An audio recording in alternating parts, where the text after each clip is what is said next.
Le sujet central abordé lors du décryptage est relatif à la tentative de coup d'État impliquant Olivier Bokor et Oswald Omeki contre le pouvoir en place. Invité sur le plateau, le consultant politique Agapit Napoléon Maforican a fait ses analyses sur cette situation en partant du principe selon lequel les lois qui régissent la société interdisent toute accession au pouvoir par la violence.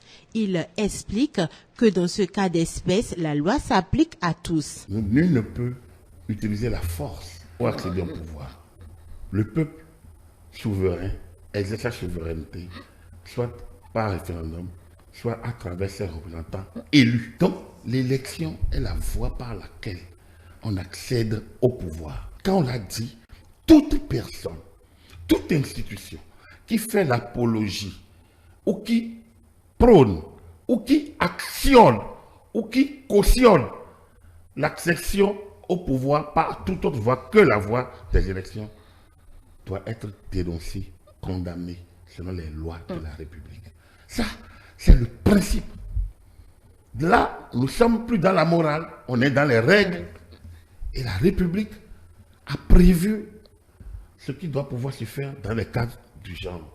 En la matière, il n'y a pas d'éthique à évoquer. S'agissant des suscitations de candidatures à l'endroit de Olivier Bokor, le consultant politique estime que ces mouvements devraient prendre fin depuis la sortie du chef de l'État. À partir de décembre, je dois faire une première sortie. Vous dites, je vais m'impliquer. Ensuite, un code électoral a été voté à une grande majorité. C'est ça la volonté populaire. Et le mouvement continue de dire, Olivier Bokor doit être. Il est peut-être la personne la mieux placée. Mais si le chef de l'État, dont il est ami et qu'il a proclamé leur amitié, dit attention, je vais m'impliquer. Et ensuite, le code électoral dit que c'est les partis politiques qui le feront. Il devrait avoir une discipline. Tout en poursuivant son décryptage, l'invité estime que le silence des partis politiques, notamment les démocrates, sur la tentative d'atteinte à la sûreté de l'État est une faute politique.